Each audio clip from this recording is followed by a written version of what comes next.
Good morning. Welcome to the virtual service of Haven Berkeley Faith Community. We're going to go ahead and begin. As always, we'll begin with a song of worship. We welcome you to participate in whatever way feels good to you. You're welcome to sing along. You'll be muted if you're in Zoom. Otherwise, you can just listen, whatever's going to help you connect this morning.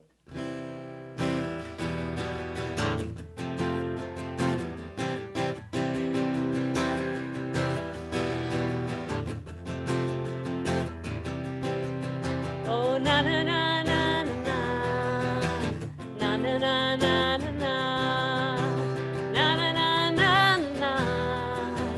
na na na na na. I am the one. The earth is my handmade work. The skies are laid them wide, beauty unfurled.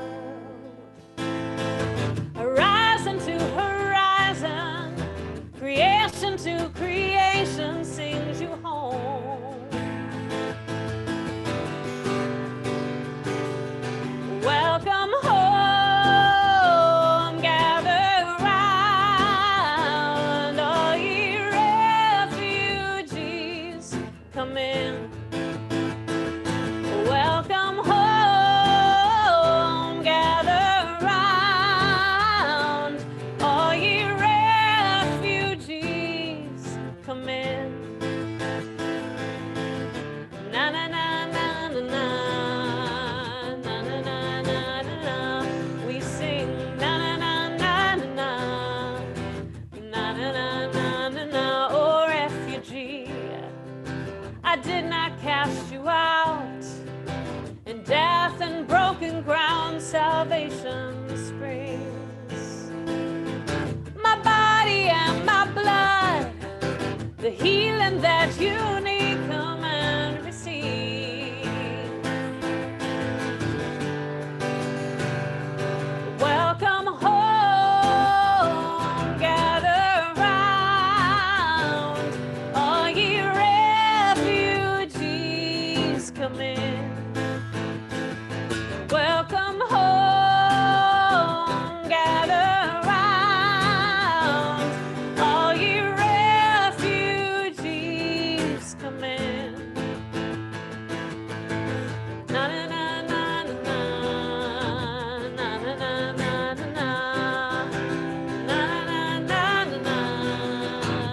na na na na na. Watch and wait and see what is yet to be. Watch and wait and see for the morning. Watch and wait and see for the morning. For the morning.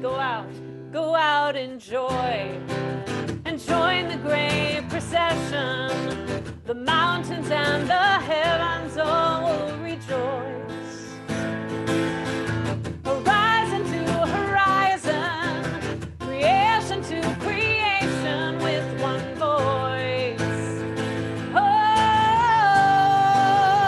welcome home, gather round, all ye refugees, come in. Welcome home, gather round, all ye refugees, come in. Let's sing now one more time. Welcome home, gather round, all ye refugees, come in. Welcome home, gather round, all ye refugees, come in. Na na na na na, na na na na na na, na na na na na, na na na na na, oh na na na na na. Na na na na na na, na na na na na, na na na na na. Amen. Why don't we have Joanna come and welcome us and give us announcements for this morning.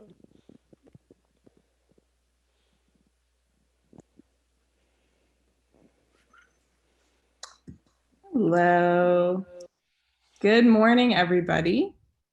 My name is Joanna, and on behalf of Haven, we want to welcome you today to our virtual Sunday service. Especially if you're here for the first time, we are so glad you're joining us this morning. Our mission here at Haven Berkeley is to create a safe place for all kinds of people to grow in meaningful connection with others and with God. So we hope you'll experience some of that while you're here with us today. A word on how we're streaming the service. Our web stream is sent from Zoom to YouTube. So we try our best only to send video of those who are presenting to the group to our live stream. But if you're concerned about your video appearing publicly, you can always just keep your video camera turned off during the service. And then after the service, we'll stop the web stream, and those who are in the Zoom meeting are welcome to hang out for a casual chat till like 12:30. Also, please be aware that we are doing our best with a number of protocols to keep our Zoom gatherings safe and secure. If, however, at some point it becomes clear that someone has entered our gathering with an intent to cause harm, we may need to shut down the meeting. So if that happens, new meeting credentials will then be posted in Slack and sent out through our email list so we can resume the gathering in a safe manner. So next, let's move on to announcements. Yes, announcements. Okay, so first up, so Haven book discussion. This is happening next weekend. Our first Haven book discussion is coming up next weekend. What? We will be discussing the book Cast by Isabel Wilkerson. So if you're reading the book and you haven't taken the doodle poll to arrange a time, please do so today so we can make a final plan for when we're going to discuss this book. We will also connect those folks to each other who are reading the book but aren't able to make the time chosen by the larger group next weekend. So yeah, you'll get connected in case you want to have your own discussion about Cast if you can't make the main group that's meeting. But yeah, so if you're reading the book and you haven't let Jeannie or Leah know that you're reading the book, please reach out to them so they can include you in all this arranging a time to discuss. So next announcement. 40 days of prayer leading up to the election, starting on Sunday, September 27th. So Pastor Arena Kim Eubanks and other Bay Area clergy are organizing 40 days of prayer and fasting prior to November's election. And Leah is inviting folks in the Haven community to join her in participating. So this is being offered as a way to align ourselves more fully with the heart of God and to invite greater spiritual clarity in this season. So by fasting, we remove sources of distraction and make room both in our bodies and our spirits for the activity of God. So if you are interested in participating, you can sign up through the link in the chat or in this past week's email. I think there's a link there too, and you'll receive a prayer and fasting guide with resources to engage via email. Great to have a guide. Okay, so those are the official announcements, and now we're going to take a moment for community announcements. So if anyone has something to share for about 30 seconds or less, just raise your hand through Zoom and we'll have you unmute, or you can put your announcement in the chat window. So we're gonna wait like 30 seconds. I'm gonna look at your beautiful faces. Is anyone raising their hand? I don't see anyone. I don't see anyone. Okay. I've given you all the time you need. I assume no announcements, no community announcements today. All right, we will now turn things over to Katie, the fabulous Katie, to lead us this morning in the passing of the peace. Good morning. Jesus was gathered with his disciples shortly before he was betrayed when he said, "My peace I leave with you, my peace I give to you." Now, this was not a sign of a lack of conflict or a lack of troubling things going on, but a way of greeting and a way of blessing and a way of promise. And the Apostle Paul continued this tradition in his correspondence with the early churches when he greeted fellow believers in the community. Peace be with you. And so I invite all of us this morning to greet one another, whether it is with a sign of peace or a good morning. If you're comfortable unmuting yourself, feel free to talk. Otherwise, please use the chat feature to greet one another with a sign of peace. So good morning. Peace be with all of you, Haven. I'm so glad you're here with us this morning. Peace be with you. Peace be with you. Good morning. Peace. Peace be with you. Be with you. Peace be with you. Morning. It's so nice to hear all of you, even if just for a moment. It's just like a little moment of connection that I so appreciate. Peace be with all of you. Thank you. And with that, will you please join me in saying our opening prayer together? Creative, loving God, we come into your presence as a community, seeking safety, deeper spirituality, and a sense of home. We thank you that you are the God who calls each of us from wherever we come and includes us fully in your family. In this community, we seek equal space for every race, every ethnicity, every gender, and every orientation. Let us make room here for rich and poor, ability and disability, left and right, belief and doubt. In a world that labels and divides, help us live together in acceptance and unity, finding you in the midst of all we do. Amen. All right. Well, again, good morning, Haven. I'm glad to be with you all this morning. Give me just 1 second here. All right.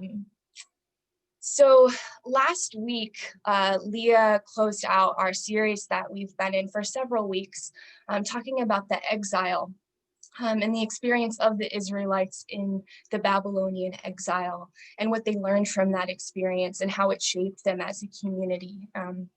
But as Leah talked last week when she closed out our series, as much as we may identify with that language of exile in this time of the COVID-19 pandemic and everything that's been going on, even though we finished out this series, we are not out of this exile.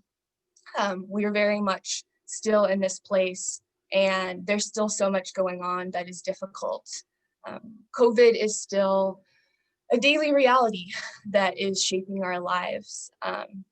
And for those with kids or folks who are in college, school has started again, but it's not the same at all. Feels very strange.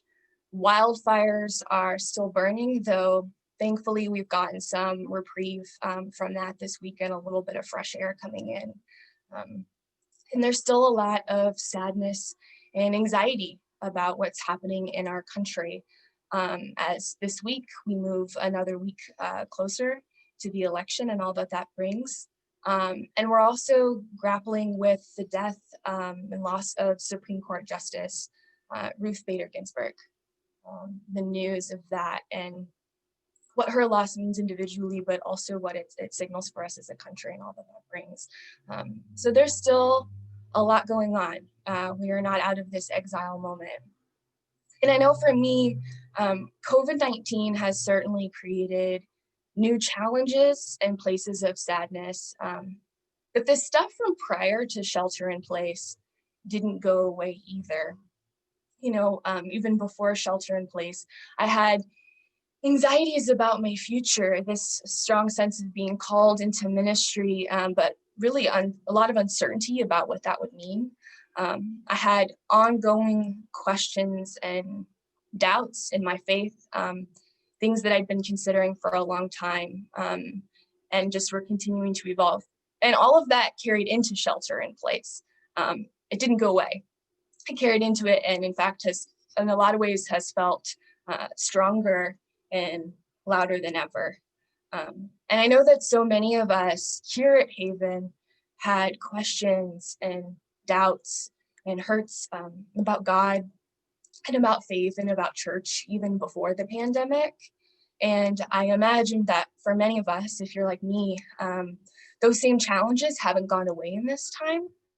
If anything, the challenges of this moment may have amplified those feelings and even raised new questions and doubts. When we talk about these experiences in community and with one another, this kind of experience is often described as wrestling. We have doubts that we're wrestling with. We have questions that we're wrestling with. Sometimes we feel like we're wrestling with God. And so today I want to talk about a story from our biblical heritage that we might connect with and gain some insight from. And this is the story of when Jacob wrestled with God. And I'm going to read it here in a moment, but some brief context before we step into this story. So this story is in the book of Genesis, the very first book of the Hebrew Bible. Remember, Jacob is one of the patriarchs of Israel. Isaac is his dad. Abraham is his grandfather. You may have heard before or remember the story of Jacob and his brother Esau. Jacob tricked his father Isaac when he was near death into giving away Esau's inheritance as the firstborn to him. And so Jacob left after that happened. He fled to another land, and he's been away for many, many years. He's been married and had children, and now he's finally journeying back to his homeland with his family. He's not sure how he's going to be received by his brother. And he hears some news that makes him nervous. So he has his family split off, and he sends them off ahead of him in different directions. And so when we pick up in this story, Jacob is now completely alone. It's now nightfall, and he's near the border of his homeland. So if you want to follow me along as I read here from Genesis chapter 32, it says, "So Jacob was left alone. Then a man wrestled with him until daybreak. When the man saw that he could not defeat Jacob, he struck the socket of his hip. So the socket of Jacob's hip was dislocated while he wrestled with him. Then the man said, 'Let me go, for the dawn is breaking.' 'I will not let you go,' Jacob replied, 'unless you bless me.' The man asked him, 'What is your name?' He answered, 'Jacob.' 'No longer will your name be Jacob,' the man told him, 'but Israel, because you have fought with God and with men and have prevailed.' Then Jacob asked, 'Please tell me your name. Why do you ask my name?' The man replied. Then he blessed Jacob there. So Jacob named the place Penuel, explaining, 'Certainly I have seen God face to face and have survived.'" So there's a lot of ambiguity in this short story. What starts this sudden wrestling? It seems to kind of come out of nowhere in the story. Who is this person who Jacob is wrestling with, who doesn't have a name, who the story calls a man, but who Jacob names as the divine? It's led to a rich history of interpretation that I am not going to solve on my own today, but I'll just offer and point out a few things for us today about this story that I hope will be helpful and reflective. So first of all, keep in mind that it's nighttime, right? Jacob has sent his family away.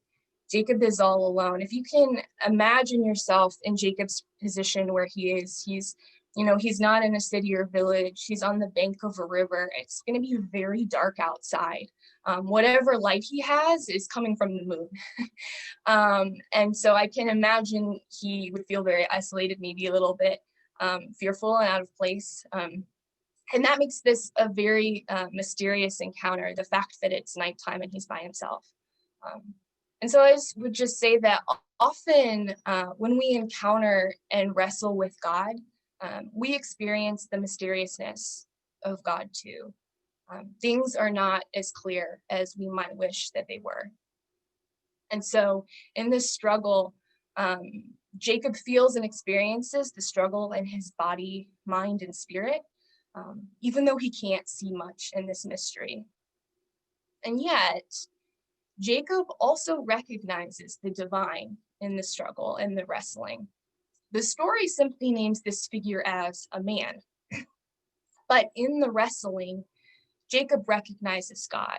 And there's a long, centuries-long tradition of recognizing this moment as a mysterious moment. It doesn't quite make sense, but where Jacob did encounter and wrestle with God. And in the story, we know this because Jacob asks for a blessing. And because he names the place of the encounter, Penuel, which means the face of God. This tells us that whatever was happening in this mysterious struggle, God had committed to a genuine encounter with Jacob. God entered into the struggle. God didn't just overpower Jacob.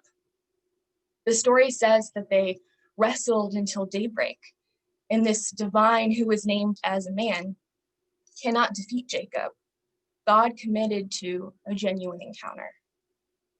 And there is also a mutuality in the mystery that gives Jacob the confidence to refuse to let go until he is blessed.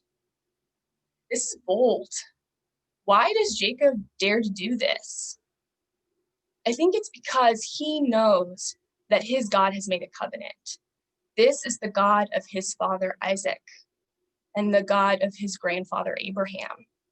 This is the God who has made and kept promises, who has blessed and has promised more blessings. There is relationship in the wrestling. And I believe that even when we feel like we're wrestling with God, in the moments when we identify with Jacob in this story, God is present in relationship. We're not abandoned to endless wrestling. God is there in relationship. There's relationship in the wrestling, and sometimes we're transformed by it. We're not the same as we once were. Jacob is transformed by this encounter. He receives a new name that will shape the identity of his descendants, Israel. And in response, Jacob asks this mysterious figure for their name. And the divine answers with a question: why do you ask my name? It's not a very satisfying response, but I think it's an appropriate one for the one who is beyond naming, who tells Moses in the book of Exodus, I am who I am, when Moses asks for a name. And so tradition has given many names. The Hebrew Bible is full of different names for God, often based on how people encounter and experience God, and often in moments of real struggle, real wrestling. Jacob doesn't name God directly in this story, but he recognizes God, and he chooses to name the place of his transformative encounter. Jacob chose to name the place Penuel, saying, certainly I have seen God face to face and have survived. So as we think about this story of Jacob wrestling with God, and what it means for us individually and as a community, as Haven in this moment, I want to invite you to think about how you relate to the image of wrestling with God, but also how you might enter the spiritual practice of naming God, which is something we're going to get to more a little later in the service. But for now, I have a couple of breakout questions for us for discussion today, if we can put those up.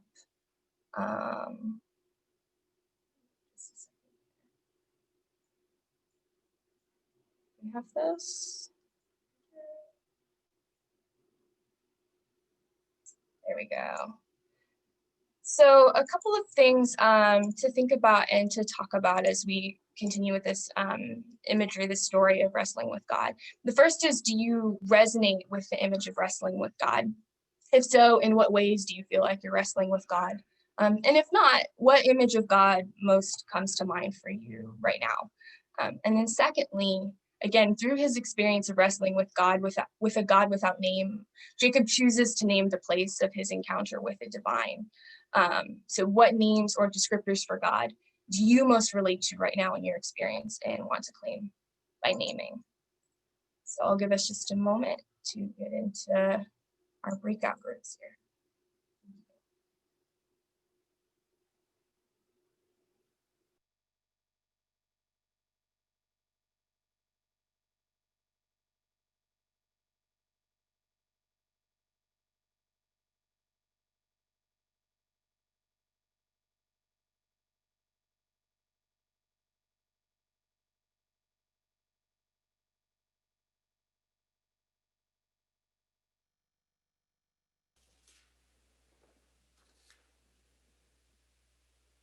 Am I spotlighted?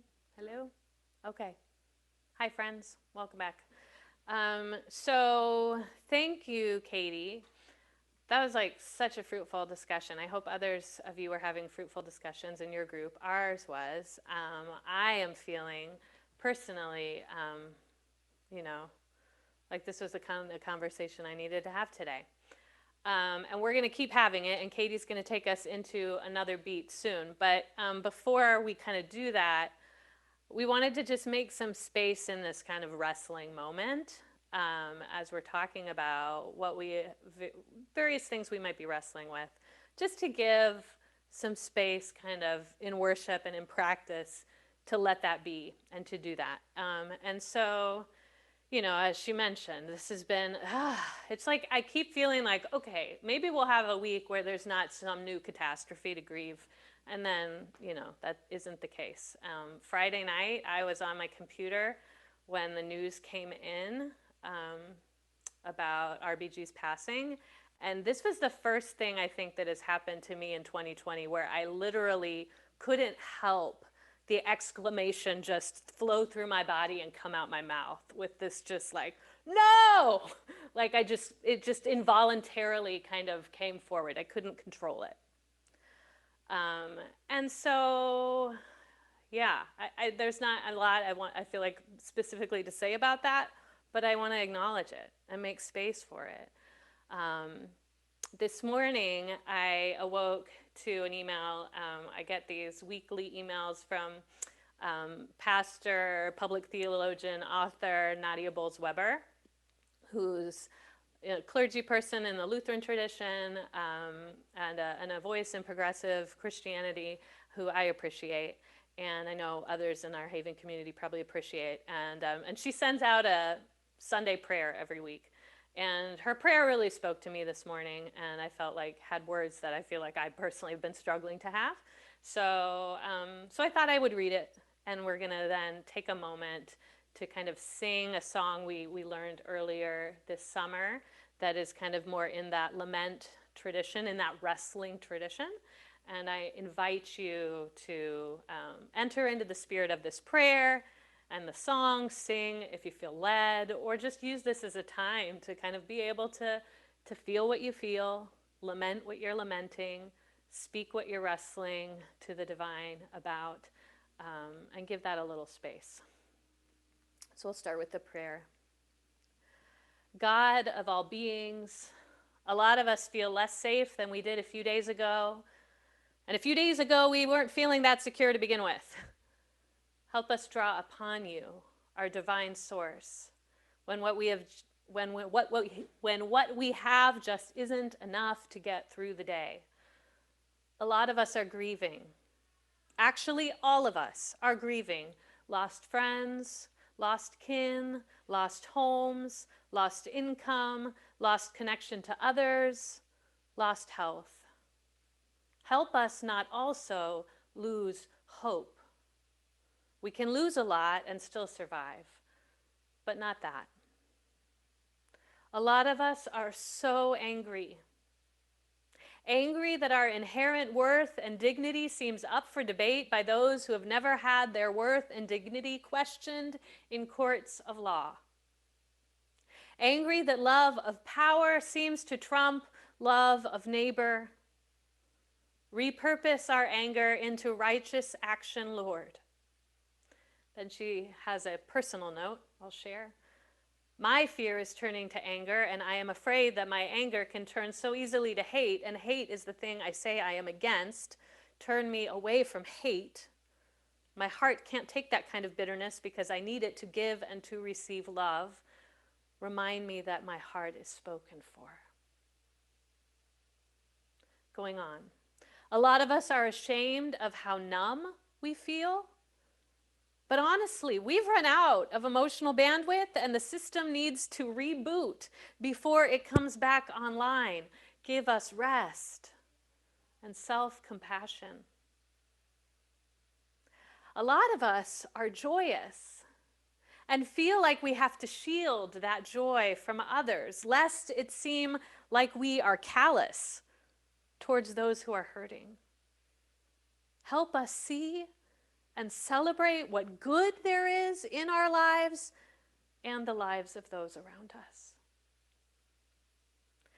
I don't think you created us to be able to metabolize such a constant stream of bad news every day, Lord. But I do think you created us to metabolize cookies. And for that, I give you thanks and praise. They are helping, but they are not enough. So if you could show the hell up right now, that would be great. And if you already are showing up, give us new eyes to notice you. Amen. So, let's move into this time of song. Wherever you are resonating with that, I invite you to enter into it.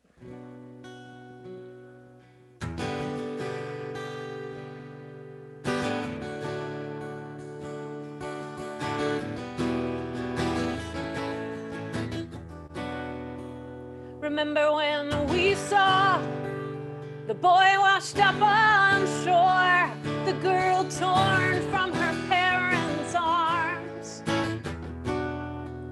Remember when we heard 16 shots in the night, no justice for that life. We want to know where you were. We want to know where you are. We want to know what you do. God just seems so far away. We want to know where you were. We want to know where you are. We want to know what you do. God just seems so far away. Remember when we saw the unloved daughter or son abandoned and undone? Remember when we watched the city burning down, the sound of hate so loud? We want to know where you were. We want to know where you are. We want to know what you do. God just seems so far away. We want to know where you were. We want to know where you are. We want to know what you do. 'Cause God just seems so far away. Show us your love right now. Show us your grace right now. Show us your face right now. Show us your way right now. Show us your love right now. Show us your grace right now. Show us your face right now. Show us your way right now. We want to know where you were. We want to know where you are. We want to know what you do. When God, you seem so far away. We want to know where you were. We want to know where you are. We want to know what you do. God, you seem so far away. Remember when you cried? You were looking for us too. Told us love would see us through.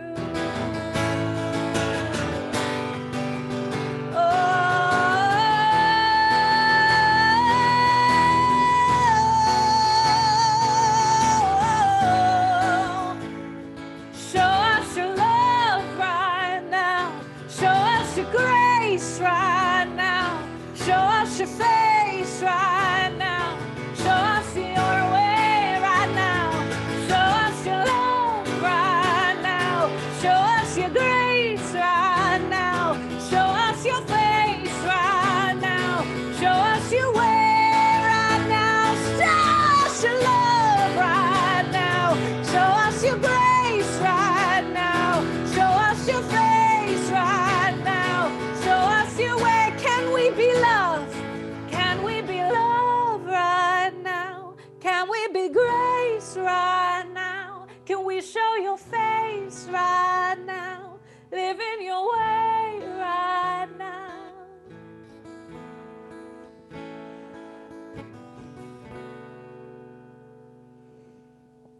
Amen.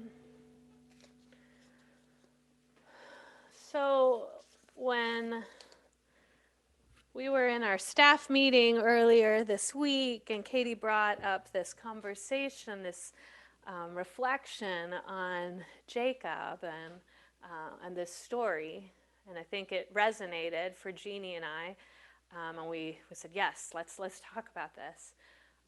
The piece that I also found interesting about this story, I'm going to share a little bit about. And that's that I personally find this story helpful when we look at this name Israel that comes to Jacob at the end of his experience of wrestling with God. Because where we see that the whole story go makes it clear that this story about wrestling with the divine all night until there's blessing isn't intended to just be a personal story. The story has significance for the whole collective who were Jacob's descendants. Because as a people group, they took on this name, not the name Jacob, the name Israel. It became the name of their nation. The national community identity of the community gathered in relationship with the God of the Bible was literally called wrestles with God, contends with God, struggles with God is the literal name of this people that our Bible tells the story of. As a collective, their story isn't just a story of celebration and victory. It's not all hashtag blessed. It is a story of the struggle of faith.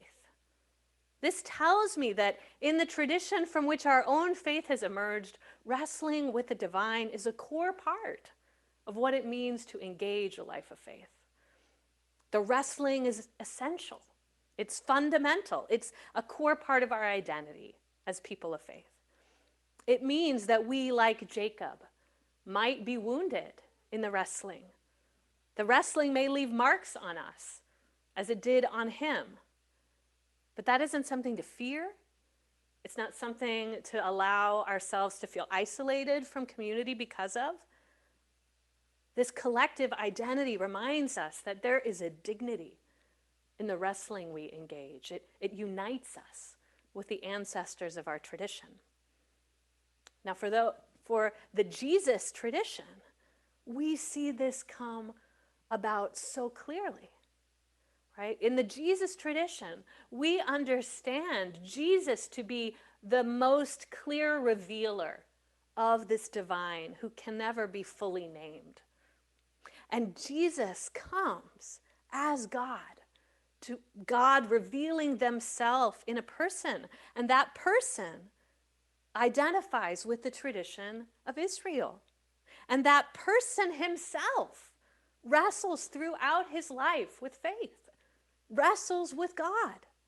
It's not a hashtag blessed identity for him either. We see it in the desert as he's wrestling, struggling, being tempted for 40 days at the beginning of his ministry. We see it throughout his ministry as he struggles to balance his personal needs with the pressing on needs of the crowd, having to do the back and forth, leave me alone, I need to go and be by myself now. Oh wait, there is so much need around me, I need to address that. We see it in the major conflicts he has with religious leaders of his day. We see it in the acts of civil disobedience and anger that causes him to like turn over the tables in the temple. We see it as he wrestles the night of his betrayal in the Garden of Gethsemane, and all the frustration he feels when his own closest friends let him down by not being able to stay awake in the wrestling with him. We see the struggle on the cross. We see the plea for forgiveness for those who have just betrayed him. At the same time, his life was a wrestling match. Throughout history, I think at times the church has tried to run from this wrestling tradition. It has felt like too uncertain. I think many Christians have preferred a faith where everything was known and understood, a faith that rests on certainty and can't really engage challenging beliefs or questions about the nature of God or the experience of faith.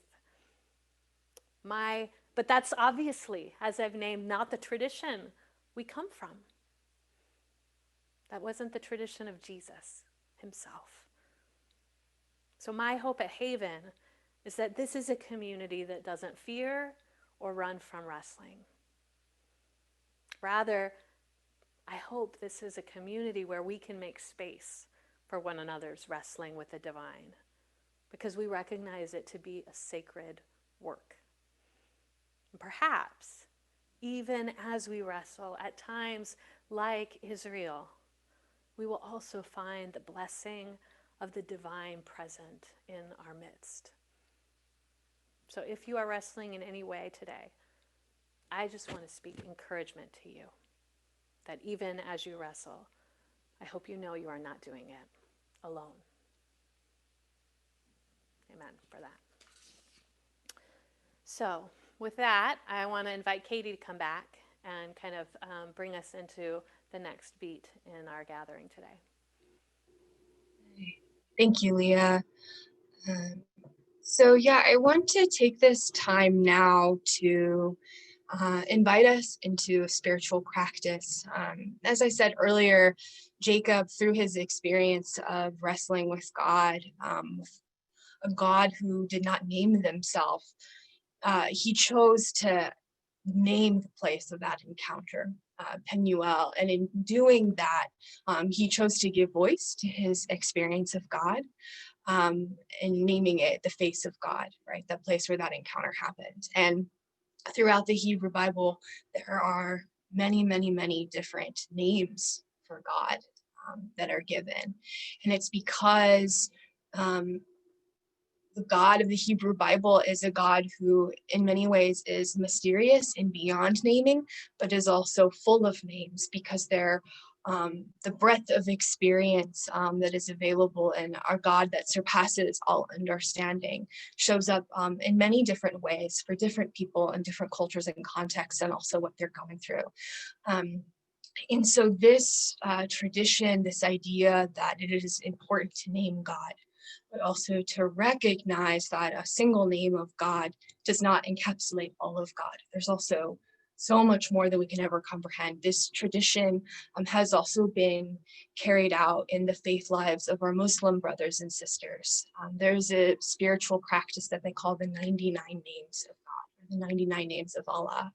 And there are 99 names, and even those 99 aren't always agreed upon. Different lists include different names. But I really appreciate this practice of names, both because it gives voice to our experience of God, but for me, I also think it's a reminder, especially in the struggle, that this one experience of God, how I'm encountering God, is never all of who God is. And so in a moment, we're going to share a worship video. It's a YouTube video from Muslim musical artist Sami Yusuf, where he's going to take us through the 99 names. And these names are going to be sung in Arabic, but there will be English subtitles shown in the video. This video is going to last about 8.5 minutes. And so while this video isn't playing, I just invite you, one, to encounter the beauty of this music and let this be a meditative time, to follow along with some of the names as they're being sung and read, to notice the ones that you really identify with, ones that there probably will be some ones that you don't identify with or maybe even make you feel uncomfortable. But just to notice this practice as it unfolds and to take part in it as well. As we move out of the time of the song playing, I'll be inviting us as a community into a time of us as Haven naming God. What, from either your breakout conversations or something that comes up for you while the video is playing, what do you want to choose to claim and to name right now? For those of us who are watching on YouTube currently, we will be cutting the live stream just from some precautions around copyright issues. So if you're tuning in, I believe Jeannie will be including the link to the video that we're going to be playing so you can follow along if you're currently streaming on YouTube. So yeah, we're going to play the video, and I just invite you to settle into the music and the spiritual practice of naming God.